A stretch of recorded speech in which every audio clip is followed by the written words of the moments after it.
Hello बच्चों। तो आपका स्वागत है हमारे और आपके प्यारे से चैनल स्टडी मेड में। तो आज हम लोग देखेंगे जो हमारा केमिस्ट्री क्लास 11th का जो फर्स्ट चैप्टर है, some basic concepts of chemistry. इस चैप्टर में हम लोग ये जानेंगे कि केमिस्ट्री हमारे लाइफ में इम्पॉर्टेंट क्यों है, केमिस्ट्री का हमारे लाइफ में रोल क्या है और केमिस्ट्री हमारे लाइफ में ज़रूरी क्यों है। जो साइंस का 3 ब्रांचेस होते हैं उसमें केमिस्ट्री जो है वो सबसे इम्पॉर्टेंट ब्रांच क्यों माना जाता है।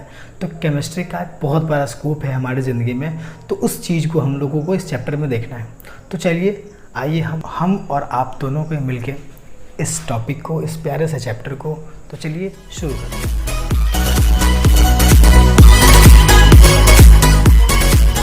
तो चलिए हम लोग शुरू करते हैं। जो हमारा केमिस्ट्री का सबसे वेरी फर्स्ट चैप्टर है, जो हमारा केमिस्ट्री क्लास 11th का, वो है some basic concepts of chemistry. देखिए हमारा जो सबसे इम्पॉर्टेंट टॉपिक है कि इसमें हम लोग को जानना है कि जो केमिस्ट्री होता है वो एक्चुअली है क्या। ओके, जो साइंस है हमारा, साइंस में स्पेशली 3 ब्रांचेस होते हैं, फिज़िक्स, केमिस्ट्री एंड बायोलॉजी। तो जो केमिस्ट्री है वो सबसे इम्पॉर्टेंट पार्ट ये है क्योंकि केमिस्ट्री जो है उसमें हम लोग पढ़ते हैं केमिकल रिएक्शंस के बारे में। ठीक है, तो केमिकल रिएक्शंस एक्चुअली होता क्या है, केमिकल्स क्या होते हैं सबसे पहली बात, फिर केमिकल रिएक्शंस क्या होते हैं, केमिकल रिएक्शंस में क्या क्या केमिकल्स की प्रॉपर्टीज़ होती हैं। तो ये सब चीज़ जो जानना है हमें, वो सब हम लोग जानते हैं केमिस्ट्री के टॉपिक में।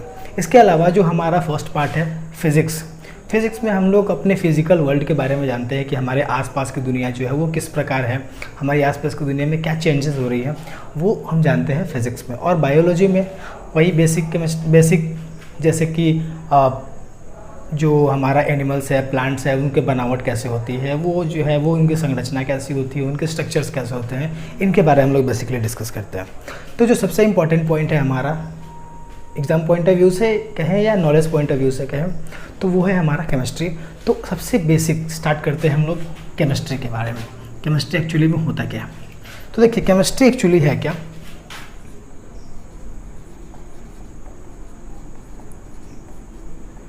केमिस्ट्री है क्या, साइंस का एक ब्रांच है जिसमें हम लोग क्या पढ़ते हैं, केमिकल्स और उनके बीच में होने वाले रिएक्शंस को पढ़ा जाता है।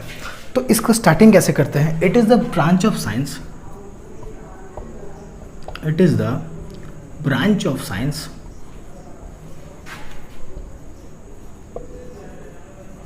that deals with chemicals, its properties। ठीक है, it is the branch of science that deals with chemicals, its properties, it's compositions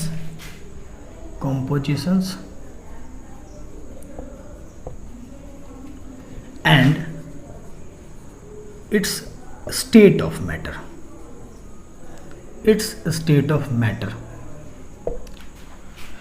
तो इसका कहने का ये मतलब है कि केमिस्ट्री साइंस का वैसा ब्रांच है जो केमिकल्स, उसके प्रॉपर्टीज़, उसके कंपोजिशंस और विभिन्न स्टेट ऑफ जो मैटर होते हैं उसके बारे में हम लोग डिस्कस करते हैं इस टॉपिक में, इस चैप्टर में। केमिस्ट्री जो है हमारा, इसमें हम ये पढ़ते हैं। इसके अलावा जो मैटर्स है वो अलग अलग कंडीशन में कैसी प्रॉपर्टीज शो करते हैं उसके बारे में हम लोग इस टॉपिक में जानते हैं।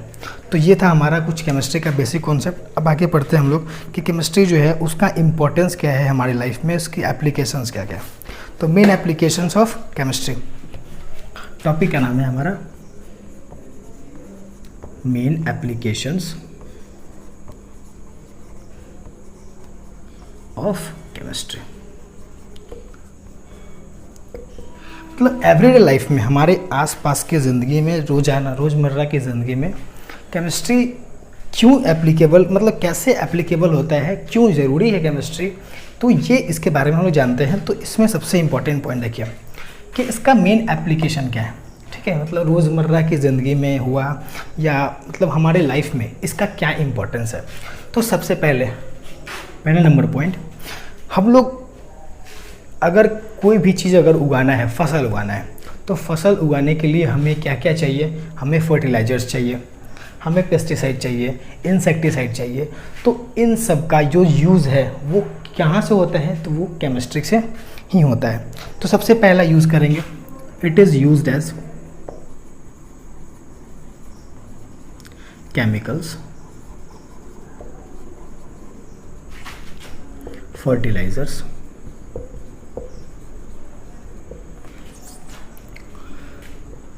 ओके, केमिकल्स, फर्टिलाइजर्स, इसके अलावा इंसेक्टिसाइड,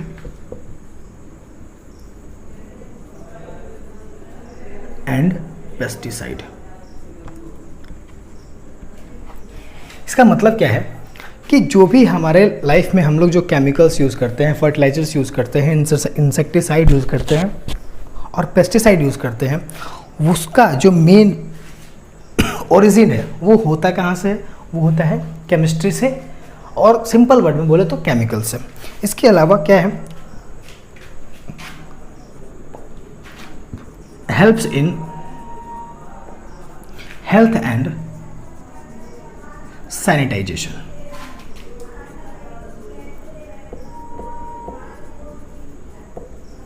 देखिए केमिस्ट्री और कहाँ यूज़ होता है, हमारा जो सेहत है और हमारा जो हमारे आसपास जो हम लोग साफ़ सफाई करते हैं वहाँ पे भी केमिस्ट्री का यूज़ होता है, वहाँ पे केमिकल्स का यूज़ होता है। ठीक है, जैसे कि हमारे हेल्थ में प्रोटीन हो गया, विटामिन्स हो गया, तो ये सब जो उसमें जो केमिकल प्रोसेसेस होते हैं उसके बारे में हम लोग कहाँ पढ़ते हैं, केमिस्ट्री में। इसके अलावा सैनिटाइजेशंस में, मतलब साफ़ सफाई अगर कुछ कर रहे हैं तो वहाँ पे भी केमिस्ट्री के केमिकल्स का यूज़ होता है। सैनिटाइजेशन में अल्कोहल्स का यूज़ होता है। इसके अलावा विभिन्न प्रकार के अलग अलग कंपाउंड्स के या केमिकल्स के यूज़ होते हैं, तो यहाँ पे भी हमारा यूज़ है। इसके अलावा क्या है, सर्जिकल ऑपरेशंस में यूज्ड एज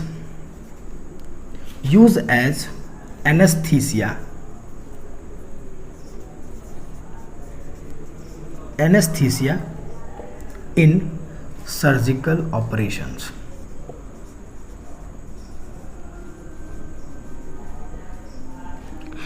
जैसे कि किसी भी डॉक्टर के पास जाते हैं तो अगर हमें कोई ऑपरेशन करवाना होगा तो क्या ऑपरेशन डायरेक्टली होता है क्या, जिस पार्ट में ऑपरेशन होगा उस पार्ट को पहले बेजान किया जाता है, यानी कि उसको शून्य किया जाता है।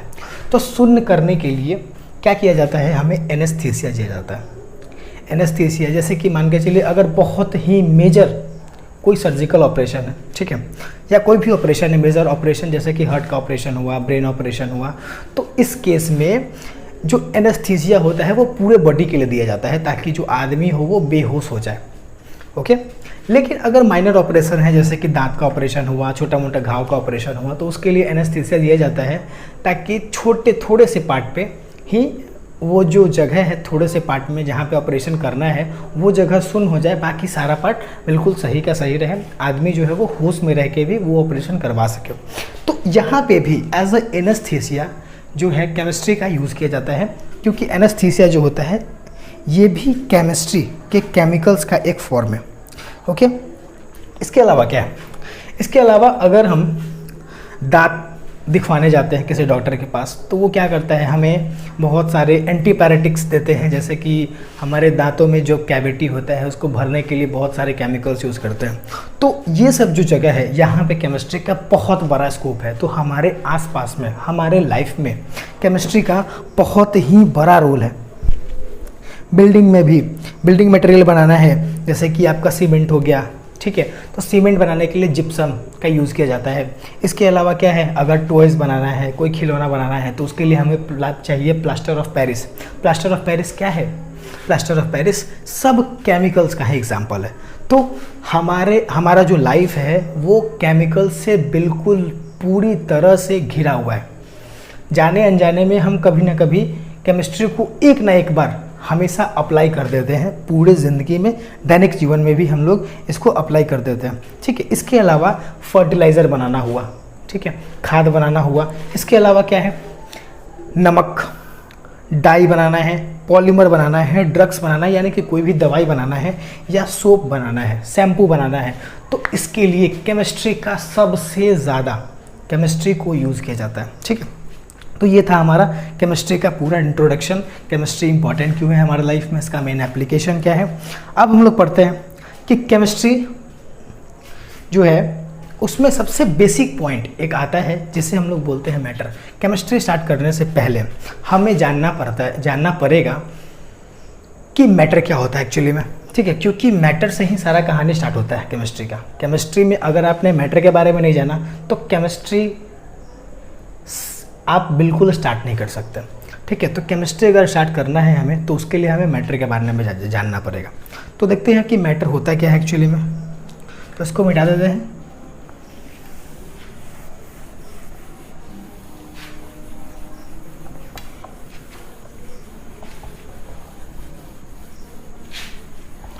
तो समझते हैं कि जो हमारा मैटर है वो एक्चुअली में है क्या। देखिए, हमारा एक टॉपिक है, इसको बोलते हैं मैटर। मैटर मतलब कि पदार्थ। कि एक्चुअली है क्या मैटर। हमारे आसपास में मौजूद अगर कोई भी चीज़ है, जैसे कि बिल्डिंग हो गया, कपड़ा हो गया, ये पेन हो गया, बोर्ड हो गया, ये सब जो आसपास में हमारे मौजूद है, इसी को हम मैटर बोलते हैं। क्यों? क्योंकि मैटर का एक परफेक्ट डेफिनेशन होता है कि दुनिया का हर वैसा चीज़ जिसके पास अपना कुछ मास हो और वो कुछ जगह घेरता हो, तो उस चीज़ को हम क्या बोलेंगे? मैटर बोलेंगे। Like anything in the space which have mass and occupies space. मतलब क्या है कि इस यूनिवर्स में अगर कोई भी चीज़ मौजूद है और उसके पास अपना द्रव्यमान हो, मतलब अपना मास हो, और वह कुछ स्पेस ऑक्यूपाई करता हो, कुछ जगह छेकता हो, तो उसे हम लोग क्या बोलेंगे? उसे हम लोग बोलेंगे मैटर। तो इसके लिखना है इसके बारे में कि एनीथिंग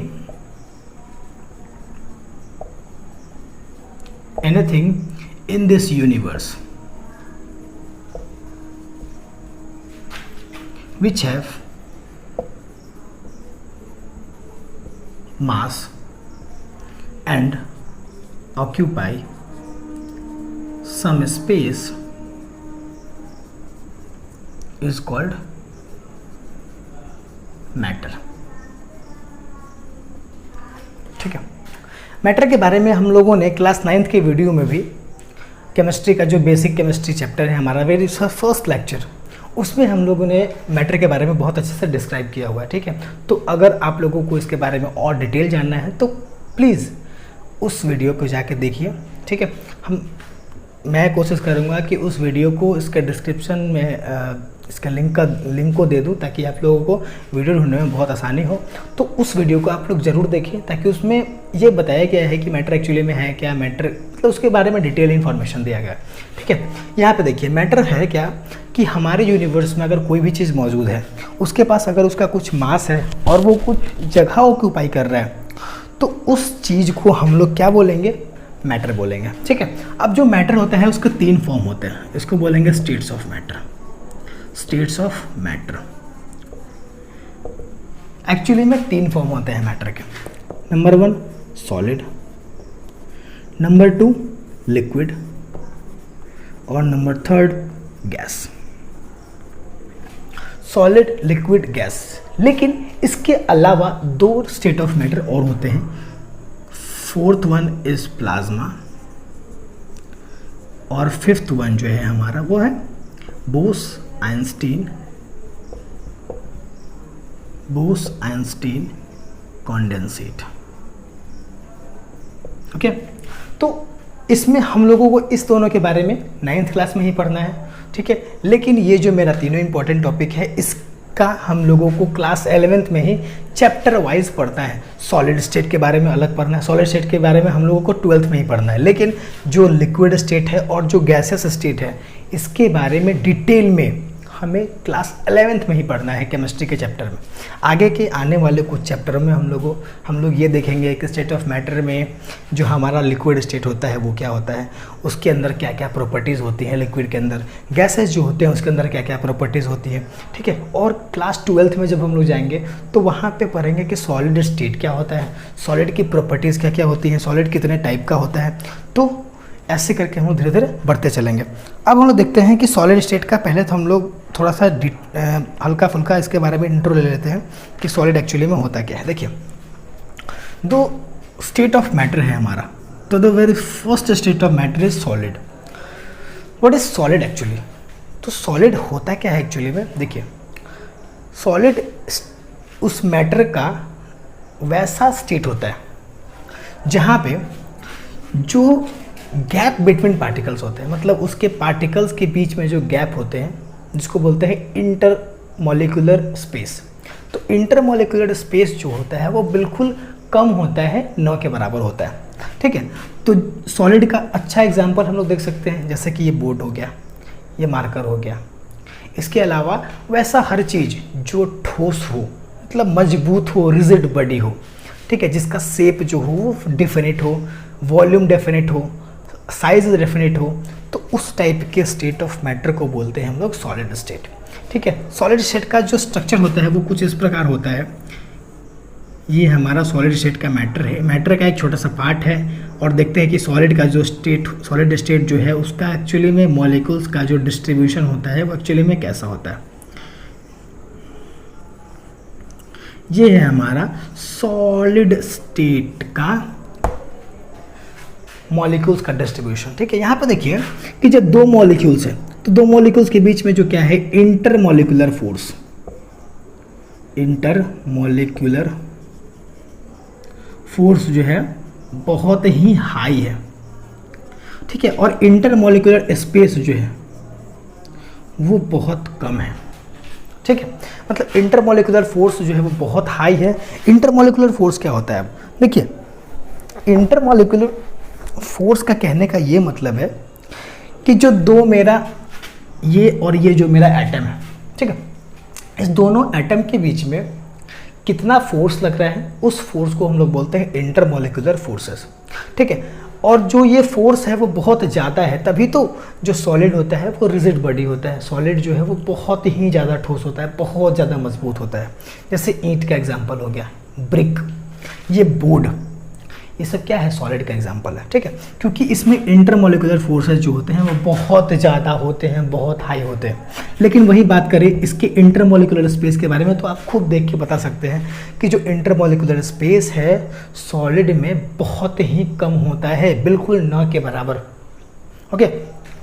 तो जो सॉलिड होगा उसके बीच में इंटरमोलिकुलर फोर्स हाई होता है, इंटरमोलिकुलर स्पेस बहुत कम होता है, जिस वजह से सॉलिड जो होता है वो क्या होता है, रिजिड होता है, ठीक है। डू नॉट फ्लो, मतलब फ्लो नहीं कर सकता।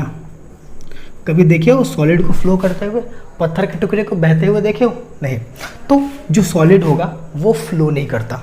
इसके अलावा क्या है, सॉलिड जो होगा उसका डेफिनिट मतलब कि फिक्स क्या होगा, शेप होगा, साइज होगा और वॉल्यूम होगा, ठीक है। हम लोग सबके बारे में जानेंगे, शेप क्या होता है, साइज क्या होता है, वॉल्यूम क्या होता है, थोड़ा सा सब्र रखना पड़ेगा। हम लोग इसी चैप्टर में वॉल्यूम के बारे में जानेंगे, मास के बारे में जानेंगे, मास एक्चुअली क्या होता है, मास और वेट में अंतर क्या है, तो ये सब चीज़ हम सब कुछ डिटेल में जानेंगे, लेकिन अभी थोड़ा सा पेशेंस रखना पड़ेगा। तो यहाँ देखिए कि जो मेरा सॉलिड है, सॉलिड होता कैसा है, रिजिड बॉडी होता है। सॉलिड जो है वो फ्लो नहीं कर सकता, क्योंकि सॉलिड जो होता है उसके बीच में इंटरमोलिकुलर फोर्स जो होता है बहुत हाई होता है, और इंटरमोलिकुलर स्पेस जो होता है वो बहुत कम होता है, जिस वजह से जो हमारा सॉलिड है वो उसका जो शेप होता है वो डेफिनेट होता है, उसका साइज़ जो होता है वो डेफिनेट होता है, और जो वॉल्यूम होता है वो भी डेफिनेट होता है, ठीक है। तो ये हमारा था सॉलिड के बारे में कुछ डिस्क्रिप्शन। अब हम लोग पढ़ेंगे लिक्विड के बारे में कि एक्चुअली लिक्विड है क्या।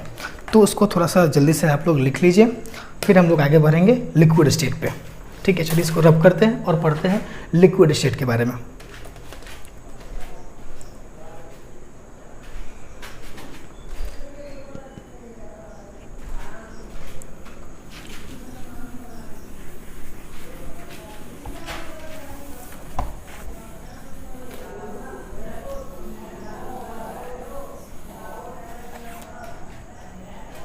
तो हम बात करेंगे किसके बारे में, लिक्विड स्टेट, ठीक है।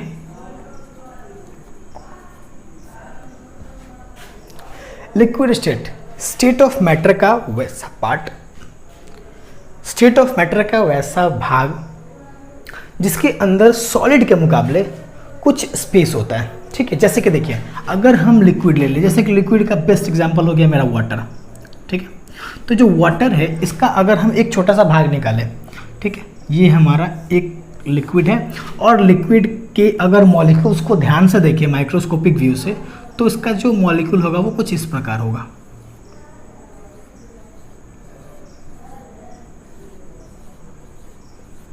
देखिए यहाँ पे क्या हो रहा है कि जो वाटर है यानी कि जो लिक्विड है, लिक्विड में जो इंटरमॉलिक्यूलर फोर्स होता है, इंटरमॉलिक्यूलर फोर्स वो लेस देन सॉलिड होता है।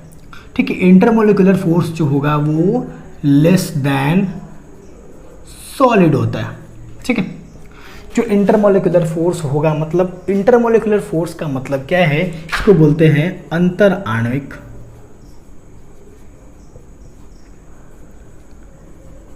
आणविक बल। तो जो अंतर आणविक बल है यानी कि इंटरमॉलिक्यूलर फोर्स है वो सॉलिड से कम होता है। इसके अलावा क्या है, इंटरमॉलिक्यूलर स्पेस। तो जो इंटरमॉलिक्यूलर स्पेस होगा वो सॉलिड के मुकाबले थोड़ा सा ज़्यादा होगा, क्योंकि देखिए सॉलिड जो था उसके स्ट्रक्चर में और इसके स्ट्रक्चर में आपको कुछ अंतर दिख रहा होगा कि सॉलिड के जो मॉलिक्यूल्स थे वो बहुत पास पास थे, लेकिन जो लिक्विड के मॉलिक्यूल है वो थोड़े सा दूर दूर है। इसका मतलब क्या है, इंटरमॉलिक्यूलर स्पेस जो है वो ग्रेटर देन सॉलिड है, जिस वजह से जो लिक्विड है हमारा, इसका जो शेप होता है, ठीक है, शेप और साइज जो होता है वो डेफिनिट नहीं होता, बट जो वॉल्यूम होता है, सॉरी नॉट डेफिनिट होगा, और जो वॉल्यूम होता है वो डेफिनिट होता है। मतलब हमारा जो लिक्विड स्टेट है उसके बीच में इंटरमॉलिक्यूलर फोर्स जो है वो सॉलिड के मुकाबले थोड़ा सा कम होता है, और जो इंटरमॉलिक्यूलर स्पेस है, इंटरमॉलिक्यूलर स्पेस का मतलब है अंतर आणविक स्थान, तो जो इंटरमॉलिक्यूलर स्पेस है वो सॉलिड के मुकाबले थोड़ा ज़्यादा होता है। ठीक है, इस वजह से जो लिक्विड है उसका शेप और साइज जो होता है वो डेफिनेट नहीं होता है। मतलब क्या है कि जो शेप और साइज है वो फिक्स नहीं होगा, लेकिन जो वॉल्यूम है हमारा, जो वॉल्यूम होगा वो फिक्स होगा। जो वॉल्यूम होता है वो डेफिनेट होगा या फिक्स्ड होगा, कोई दिक्कत। तो ये था हमारा लिक्विड। एक और चीज़, लिक्विड में एक और बहुत इंपॉर्टेंट पॉइंट ये है कि जो लिक्विड है वो फ्लो कर सकता है। जैसे जो पानी है, अगर पानी को यहाँ रख दिया जाए तो वो फ्लो करके यहाँ से यहाँ चला जाएगा, लेकिन क्या पत्थर जाएगा, क्या ईंट जाएगा, क्या ये बोर्ड है इसको टांग दिया यहाँ पे तो क्या ये बह गया, क्या नहीं ना। तो जो सॉलिड होगा उसका शेप जो होता है वो फिक्स होता है, वो कभी चेंज नहीं करता। लेकिन जो लिक्विड होगा हमारा, वाटर होगा, तेल होगा, ये सब क्या है, लिक्विड का एग्जांपल है। पेट्रोल है, डीजल है, अल्कोहल है, तो ये सब जो एग्जांपल है लिक्विड का हमारा, वो उसको अगर रख दिया जाए किसी सरफेस पे तो वो क्या होगा, फ्लो होकर एक जगह से दूसरे जगह चला जाता है। ठीक है, तो इसीलिए इसका जो शेप होता है और जो साइज होता है वो डेफिनेट नहीं होता है, लेकिन जो वॉल्यूम होगा वो हमेशा फिक्स होगा। ठीक है, जो वॉल्यूम होगा वो फिक्स होगा। मतलब कि अगर हम 1 लीटर पानी रख दें एक गिलास में तो वो गिलास का शेप ले लेगा, लेकिन रहेगा तो 1 लीटर पानी ही। फिर क्या करेंगे, उस 1 लीटर पानी को निकाल के रख दिया बॉटल में, तो रहेगा तो वो 1 लीटर ही, लेकिन अब शेप क्या ले लिया, अब शेप ले लिया बॉटल का। तो इस वजह से क्या हो रहा है कि हर एक इंस्टेंट पे, हर एक मोमेंट पे उसका शेप जो है वो चेंज होते जा रहा है। ठीक है, इसी वजह से लिक्विड को बोलते हैं कि इट कैन फ्लो। इसका मतलब क्या है, लिक्विड के अंदर में फ्लूइडिटी होता है, फ्लूइडिटी। ठीक है, मतलब कि बहने की प्रवृत्ति होती है लिक्विड के अंदर में, यानी कि लिक्विड बोले तो हमारा द्रव। सॉलिड मतलब ठोस, लिक्विड मतलब द्रव। तो द्रव जो होगा, मतलब जो लिक्विड होगा उसके अंदर बहने की प्रवृत्ति होती है, यानी कि वो फ्लूइडिटी होता है उसके अंदर। ठीक है, इसलिए that can flow easily. Now the third part is gases. What are the basic forms of gases? What does the gases means? We will discuss this. तो gases के बारे में हम बात करते हैं।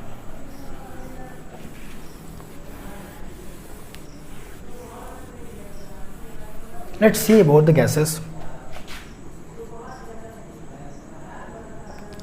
Gases, इसको हिंदी में भी गैस ही बोला जाता है एक्चुअली में।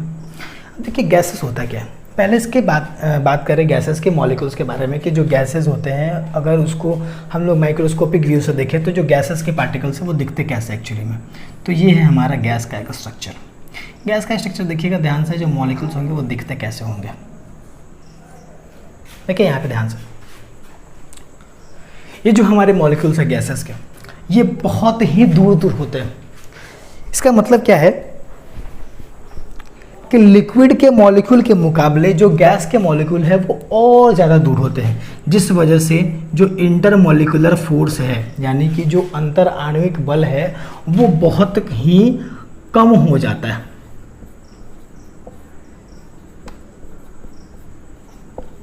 मतलब क्या है, 9 के बराबर। जो हमारा इंटरमॉलिक्यूलर फोर्स है, अंतराण्विक बल है, वो 9 के बराबर लगता है। ठीक है, जैसे कि ये जो पार्टिकल है और ये मॉलिक्यूल है, इस दोनों के बीच में जो बल लगेगा वो बिल्कुल 9 के बराबर होगा, बिल्कुल नहीं लगेगा। इसके बाद इंटरमॉलिक्यूलर स्पेस। इंटरमॉलिक्यूलर स्पेस क्या होता है, हाईएस्ट होता है। मतलब क्या है कि इंटरमॉलिक्यूलर, दो अणुओं के बीच में, दो मॉलिक्यूल्स के बीच में जो जगह होगा, जो स्थान होगा वो बहुत ज़्यादा होगा। आपको खुद दिख रहा होगा एज पर द स्ट्रक्चर को ये दिख रहा होगा कि इंटरमॉलिक्यूलर स्पेस जो होता है वो हाईएस्ट होता है। ठीक है, इसके अलावा क्या है, देखिए जो गैसेज है हमारे, गैसेस के अंदर क्या है, इंटरमॉलिक्यूलर स्पेस बहुत ज़्यादा है, इंटरमॉलिक्यूलर फोर्स बहुत कम है, जिस वजह से क्या होता है कि इसके अंदर भी फ्लूइडिटी आ जाता है। मतलब क्या है कि इसके अंदर भी बहने की प्रवृत्ति होती है, बहने की प्रवृत्ति होती है। इसके अलावा क्या है कि इसका जो शेप होगा, साइज होगा और जो वॉल्यूम होगा वो तीनों नॉट डेफिनिट होता है। मतलब नॉट डेफिनिट या नॉट फिक्स्ड होता है। ठीक है, मतलब क्या है, जो हमारा गैसेस होगा, गैसेस वैसे स्टेट ऑफ मैटर होते हैं जिसमें इंटरमॉलिक्यूलर फोर्स जो होते हैं वो बेहद कम होते हैं, बिल्कुल ना के बराबर। इंटरमॉलिक्यूलर स्पेसेस जो होते हैं वो हाईएस्ट होते हैं। इसके अलावा जो गैसेस होंगे उसके अंदर फ्लूइडिटी होती है, उसके अंदर बहने की प्रवृत्ति होती है। इसके अलावा क्या है, जो उसका शेप होगा, साइज होगा एंड वॉल्यूम, ये भी फिक्स नहीं होते हैं, डेफिनेट नहीं होते। तो ये हमारा था गैसेस के बारे में कॉन्सेप्ट। अब हम लोग देखते हैं कि गैसेस के अलावा हमें क्या क्या पढ़ना है। तो देखिए, ये था हमारा सॉलिड, लिक्विड और गैसेस के बारे में। अब हम लोग बात करेंगे कि जो सब्सटेंसेस होते हैं, इससे पहले हम लोग ये जानते हैं इनकन्वर्टिबिलिटी। तो जो इनकन्वर्टिबिलिटी होता है वो क्या होता है, तो देखिए अगला टॉपिक है हमारा इनकन्वर्टिबिलिटी। अगला जो हमारा टॉपिक है उसको बोलते हैं इनकन्वर्टिबिलिटी।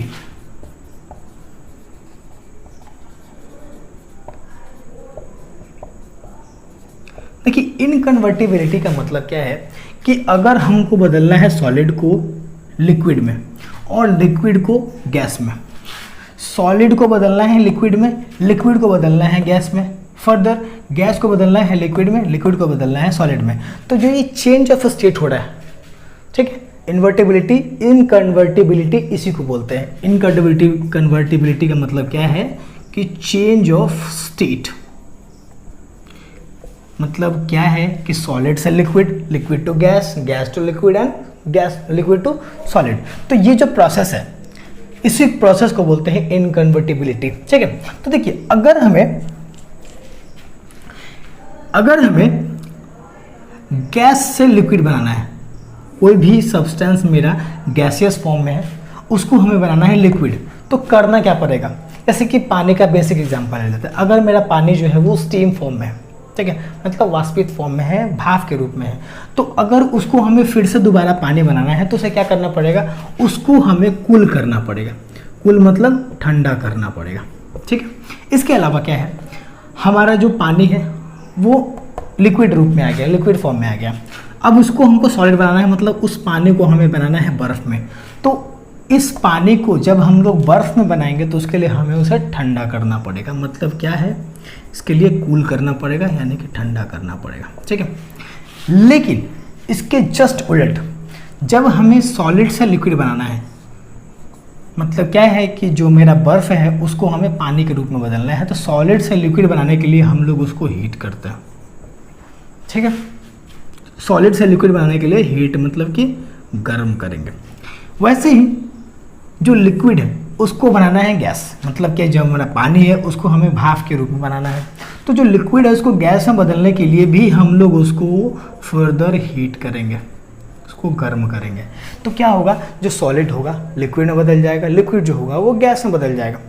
वैसे ही अगर हम कूल करेंगे तो जो गैस होगा वो लिक्विड में बदलेगा, लिक्विड जो होगा वो सॉलिड में बदलेगा।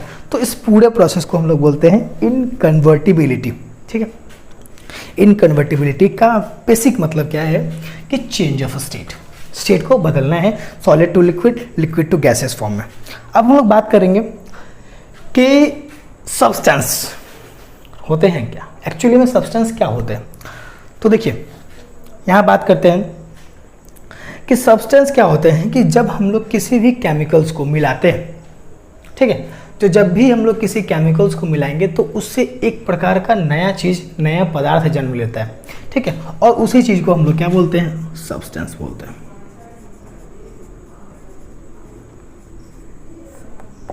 सब्सटेंस बोलते हैं। ठीक है, अब देखिए सब्सटेंस जो होते हैं वो दो प्रकार के, ठीक है, पहले होते हैं प्योर सब्सटेंस और दूसरे होते हैं मिक्स्ड सब्सटेंस। ठीक है, प्योर सब्सटेंस और मिक्स्ड सब्सटेंस। ठीक है, तो सब्सटेंस जो होते हैं वो दो प्रकार के, पहले होते हैं प्योर और दूसरे होते हैं मिक्स्ड सब्सटेंस। ठीक है, यानी कि क्या है, सिंपल मिक्स्ड सब्सटेंस या मिक्सचर बोल सकते हैं इसको।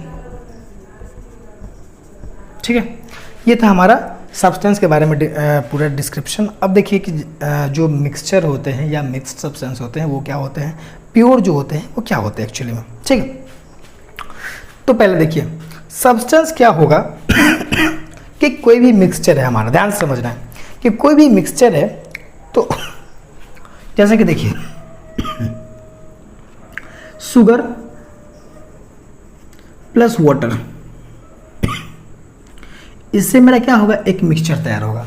ठीक है, तो इस मिक्सचर में मेरा जो शुगर है वो एक सब्सटेंस है, वाटर जो है वो एक सब्सटेंस है। जब हम लोग एक सब्सटेंस को दूसरे सब्सटेंस में मिलाते हैं तो उसे बोलते हैं मिक्सचर। लेकिन अगर कोई सब्सटेंस प्योर स्टेट में हो, जिसमें कोई मिक्सचर ना किया हो, जिसमें कोई मिक्सिंग ना किया गया हो, उसे हम लोग बोलेंगे प्योर सब्सटेंस। ठीक है, तो प्योर सब्सटेंस का जो एग्जाम्पल होगा वो होगा हमारा या तो एलिमेंट हो जाए,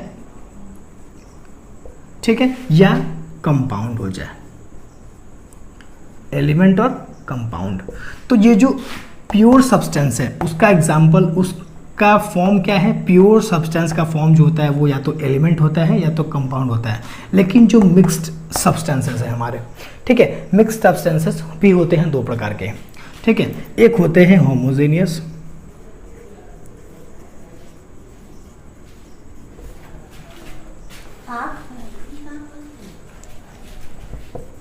और एक होते हैं हेट्रोजीनियस।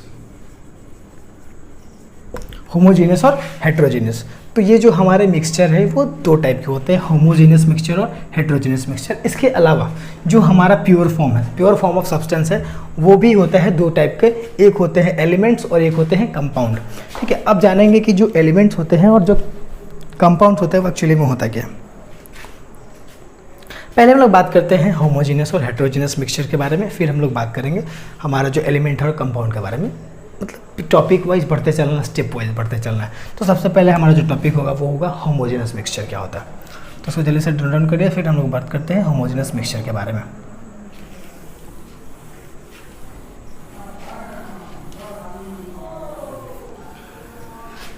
आप लोग क्या करिए, धीरे धीरे नोट डाउन करते चलिए, क्योंकि जो नोट्स है वो बहुत इंपॉर्टेंट है। नोट्स अगर आपके पास होगा तो नोट्स इज़ द पावर।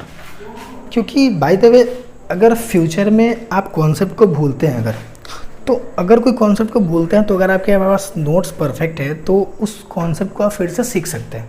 तो नोट्स अगर आप बना रहे हैं तो आपके पास तो ऑप्शन है, क्योंकि YouTube का जो चैनल है, हमारा प्लेटफॉर्म है, उसमें आपके पास ऑप्शन है प्ले पॉज का। ठीक है, तो अगर कोई भी टॉपिक समझ में ना आए उसको दोबारा से देख लें, रिवाइंड करके या फॉरवर्ड करके, जो भी है। ठीक है, इसके अलावा अगर आपको कोई चीज़ नोट डाउन करना है, नोट्स बनाना है, तो नोट्स बनाने के लिए आपके पास ऑप्शन है प्ले पॉज का। प्ले पॉज करके भी आप उस चीज़ को उतार सकते हैं। ठीक है, तो अब हम लोग बात करेंगे मिक्सचर के बारे में। सबसे पहले टॉपिक है हमारा होमोजेनियस मिक्सचर। क्या है होमोजेनियस मिक्सचर?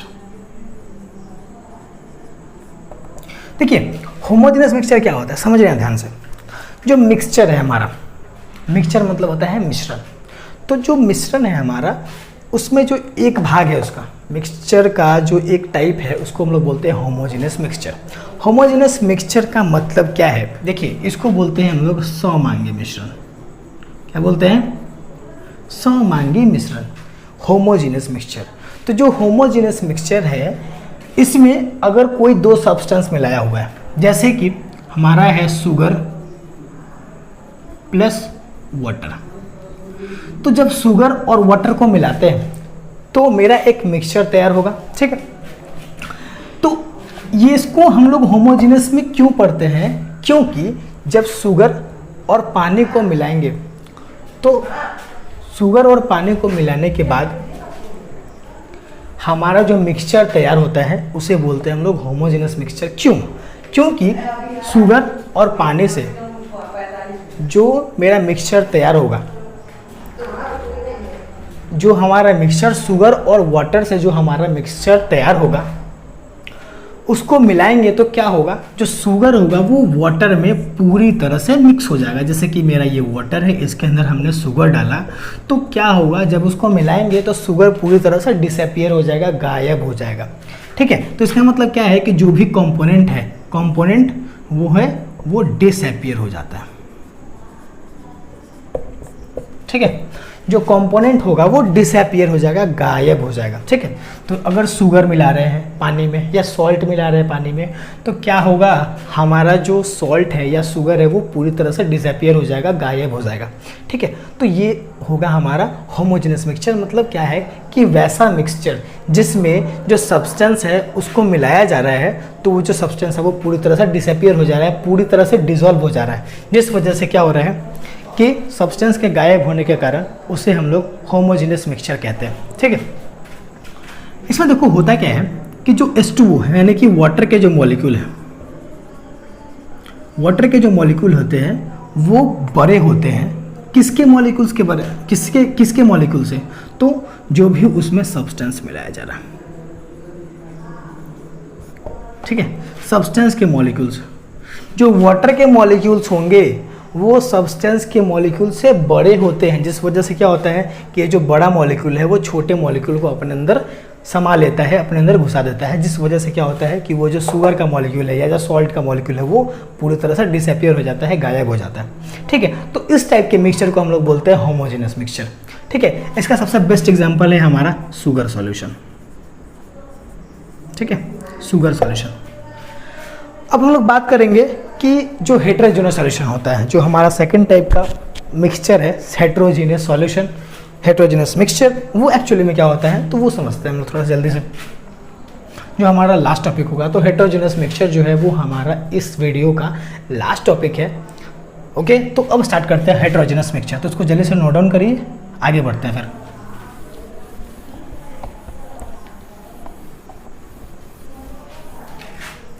तो हमारा जो अगला टॉपिक है वो है हेटेरोजेनस मिक्सचर।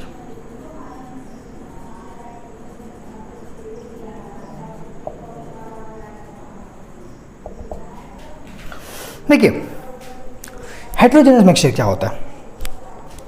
हेटेरोजेनस मिक्सचर क्या है कि मिक्सचर का वैसा कंपोनेंट, मिक्सचर मतलब दैट टाइप ऑफ मिक्सचर जिसमें जो कंपोनेंट है वो पूरी तरह से डिसॉल्व ना हो पाए, पूरी तरह से डिसअपियर ना हो पाए, उसको हम लोग बोलेंगे हेटेरोजेनस मिक्सचर, ठीक है। इसका मतलब क्या है, कंपोनेंट्स कांट बी डिसअपियर्ड, मतलब जो भी कंपोनेंट उसमें हम लोगों ने मिक्सचर में जो भी कंपोनेंट मिलाया है, जो भी सब्सटेंस है, जो भी पदार्थ मिलाया है, वो पदार्थ डिसअपियर ना हो, गायब नहीं होता है, उस टाइप के मिक्सचर में को हम लोग बोलते हैं हेटेरोजेनस मिक्सचर। इसको बोलते हैं विषमांगी मिक्सचर, विषमांगी मिश्रण, हेटेरोजेनस मिक्सचर। देखिए जैसे कि H2O है हमारा, पानी है, इसमें हम लोग डाल रहे हैं मड, ठीक है, मड डाल रहे हैं मतलब मिट्टी डाल रहे हैं, ठीक है, या हम लोग डालते हैं सैंड, ठीक है, सैंड। तो क्या होगा कि जब हम लोग पानी के मॉलिक्यूल में या पानी में सैंड को डालेंगे तो होता क्या है, देखिए ध्यान से, ये हमारा पानी है, इसके अंदर हम लोग सैंड डालेंगे। तो जो सैंड होगा उसको कितना भी घोल दो वो पानी के मॉलिक्यूल्स के अंदर नहीं जाएगा। जिसका मतलब क्या है कि जितना भी घोलेंगे, घोलने के बाद भी हमको सैंड का जो पार्टिकल है, सैंड का जो कण है, जो बालू का कण है, वो हमको इस मिक्सचर में, इस मिश्रण में घूमता हुआ दिखेगा। ठीक है, तो इसका मतलब क्या है कि जो सैंड है, सैंड का जो पार्टिकल है, मतलब जो बालू का कण है, वो पूरी तरह से इस मिक्सचर में घुल नहीं पा रहा है, जिस वजह से क्या होता है कि इस टाइप के मिक्सचर को हम लोग बोलते हैं हेट्रोजेनस मिक्सचर। ठीक है, इसका मतलब क्या है कि जो इसमें कंपोनेंट का मॉलिक्यूल होगा वो बड़ा होगा पानी के मॉलिक्यूल से। इसी वजह से तो जो हमारा मॉलिक्यूल है, जो हमारा मिट्टी का कण है, वो दिख रहा है। अगर वो मॉलिक्यूल, अगर वो जो कण है वो पानी के कण से छोटा होता तो क्या कभी हमें दिखता? नहीं दिखता। लेकिन जो इसका कण है, मिट्टी का जो कण है, वो पानी के कण से बड़ा होता है, जिस वजह से क्या होता है कि जो पानी का कण है उस मिट्टी के कण को छुपा नहीं पाता है, उसको पचा नहीं पाता है, जिस वजह से जो मिट्टी का कण है वो हमें क्लियरली इस सॉल्यूशन में दिखाई देता है। ठीक है, तो इस के मिक्सचर को, इस टाइप के मिक्सचर को हम लोग बोलेंगे हेट्रोजेनस मिक्सचर। Any problem? तो फिर हम लोग क्या करते हैं, इस टॉपिक को यहीं रहने देते हैं। इसके बाद हम लोग क्या करेंगे कि इसके आगे के टॉपिक्स को पढ़ेंगे, जैसे कि जो हमारा एलिमेंट है वो क्या होता है, कंपाउंड्स क्या होते हैं, इसके अलावा केमिस्ट्री में और क्या क्या हमें आगे पढ़ना है फर्दर। तो इस चीज़ को हम लोग धीरे धीरे कैरी आउट करते रहेंगे। तो प्लीज़ इस वीडियो पे बने रहें, इस चैनल को लाइक एंड सब्सक्राइब करें और इस चैनल को बहुत सारा प्यार दें। Thank you so much.